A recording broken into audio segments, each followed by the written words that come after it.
Appreciate it. My purpose for calling you here today is to unveil what I'm calling the 180-day work plan. And what it is what I intend to do in my first 180 days in office. And the reason for that is really so people can get a sense of what kind of mayor they can expect and what kind of mayor I'm promising to be. This work plan comes from a year of listening to Tucsonans, listening to all the ideas, and trying to distill some of our priorities that we can get done within 180 days. What we want is a community where our children want to stay and can stay. That's the theme of this campaign. And want to stay means a safe community. It means a community with a good education system. It means a community with a clean environment.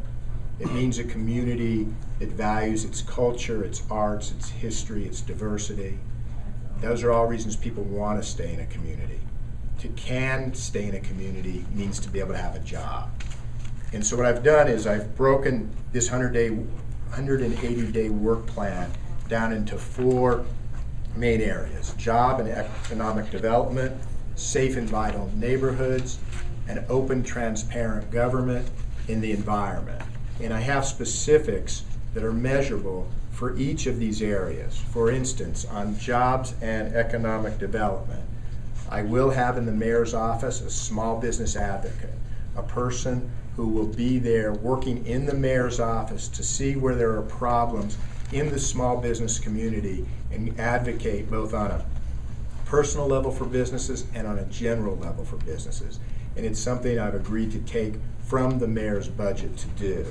I have vowed that the land use code will be revised and amended within 180 days of my taking office. People think that's a big task, and it is, but it's been under study for several years now, and we need to simplify it. We need to take the inconsistencies out of it, and all I'm saying is let's get it done.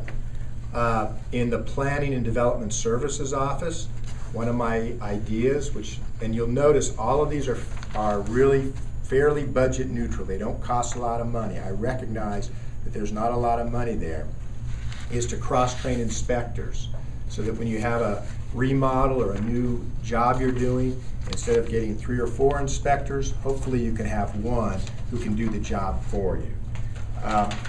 I also would like to see a local business preference statute passed that says to business people in the city of Tucson, you will have a preference when it comes to city of Tucson contracts.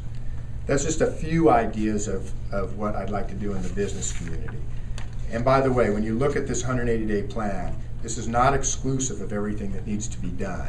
These are priorities. The work that needs to be done is without end.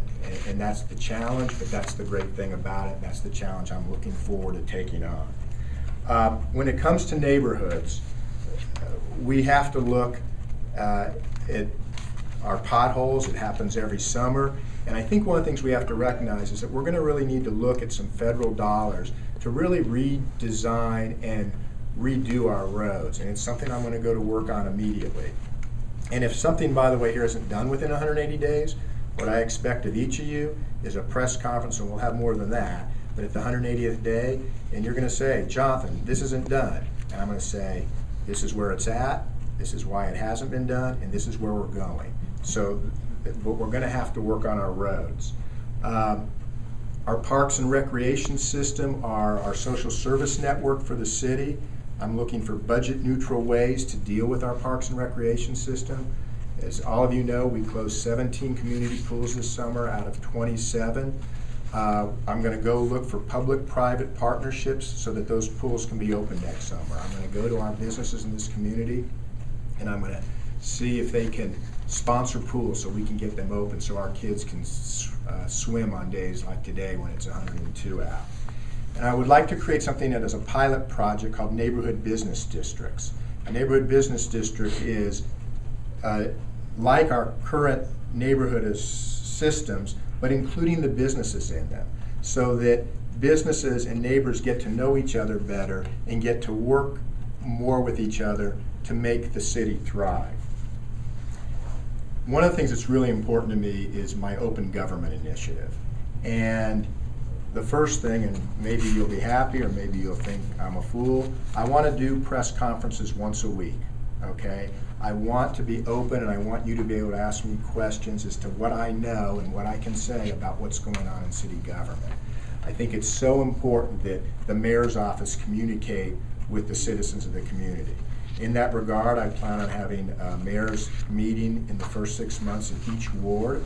I plan on meeting with our department heads, our employees groups, and with all the other local governments.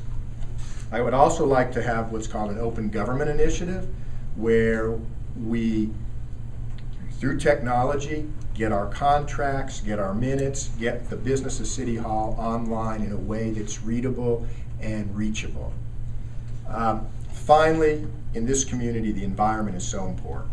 And the 3 areas that I focused on, that our community's focused on, is conserving water, developing our solar, and preserving our open space. And when it comes to conserving water, there's a lot we can do. The city of Tucson has the water department. But one of the things we can do is, when we redesign our roads, redesign them so that we capture the water runoff that goes through our city streets. And we can do that with different road design. And in doing that, we can conserve a lot of water. The other thing we can do, and I intend to do within the first 180 days, is put up a program with private financing that allows people to go out, both homeowners and businesses, to finance solar units in such a way that, and we'll have to partner with TEP, but in order to, the money you save on your solar unit then goes towards the cost of the financing until it's paid off. And that way people can afford solar. So that's just a brief idea. I've given you each a copy of the plan, and I haven't covered it all here, but I'd be happy to take your questions and answer your questions with regard to some of the things that we can do. So that's it. That's why I have you here. Shoot away. Go ahead. In your plan, I count at least 11 separate instances where you'll meet with community members, other interest groups. You've been running for mayor for about a year now. Haven't you already met with these people, and shouldn't you be offering a few more specific examples of problems and solutions to them? Well, first of all, I don't think the meeting, the listening ever stops, and I think it's important. And in a lot of these meetings, I can't have you, and I'm not the mayor.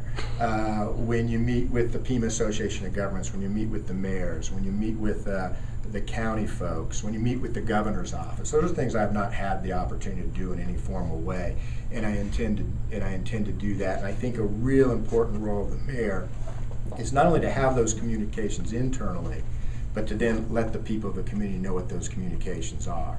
Now, when you count through here the specifics, and I won't go through it with you, but there are almost, with the exception of the Open Government Initiative and some of the jobs and economic development, because that's where you get the ideas from, there's plenty of specifics in there, and there are the specifics we can accomplish. Other than the kind of small business liaison you were kind of talking about, any other details on how you would kind of facilitate job creation here? Yeah, that is a lot of what Dylan goes to, with meeting with TRIO, meeting with the Chamber of Commerce, finding out where the programs are. And here's the thing about me. I've been working for 30 years as a business lawyer in this community. I know the business community. And I work 12, 14 hours a day. I've done that in my career. And I intend to bring that to the mayor's office. So when somebody from TRIO calls and says, oh, we have an opportunity up in San Francisco to bring somebody to Tucson, I'm going to say, where do I meet them? Where do I take them? I want them to meet the mayor. I want them to meet the representative who will be leading their community. And I think that's what the mayor does, is lead by example. When it comes to recruiting new businesses, are you open to offering tax incentives, or do we just not have the budget for that? No, I think you can look at that, and I think you have to look at it. I think you do have to look at it on a case-by-case basis. But I think what you have to do when you're looking at those things is you have to look at whatever you're offering to the new business. You have to assure and really think out that in the long run it's going to pay off. Okay? And I'm not at all opposed to that, but I want to make sure, and I want to be very careful that when we do that, in the long run we know it's going to pay off for the city, and that we have ways of assuring that it does. Some of these goals seem like much longer than 180 days. For example, changing the way the city designs its roads. Right. How does those, what do you want to do in the 180 days for those longer term goals? I want to put into place the initiative for seeing that it's done. So for instance, one thing we can do within 180 days, if the road designs are out there, we can pass an ordinance that says, when we go forward in the future, this is the road design we're going to use, incorporating these things which get the runoff in. We can get that done. Doesn't mean you're going to have the new road in 180 days, but you can certainly have that new ordinance in 180 days. Absolutely. How would you go about finding funding for these road projects? I think we're going to have to go to the federal government. And I think there's going to be money, as much as we're reading about how the federal government is cutting back. I think what you're going to see, and what I'm hearing, is that there's going to be money for infrastructure, and there's going to be money for roads for municipalities. And so we need to be ready for that when the time comes. And we need to be on top of it in Washington. I plan on going back to Washington, meeting with our congressional delegation, working and communicating. What about the local contracts, the local bidding on the contracts? Can you offer any extra details on how that would work? Well, we've got to make sure that we do it legally, but the basic idea is to say if you're a local business, there are points that you're going to get towards the decision to give you the contract and in the bidding process. We still need an open and fair bidding process, but I think what we want to do is be able to preference, to the extent allowed by law, that says if you're a local business and you can do the job, you get a preference for that job. Absolutely. Does state law allow that? That's what, to some level, I think it does, and we can only go up to a certain level with it, and we have to be careful. So that's what we're going to have to do. But I want to take it as far as we can.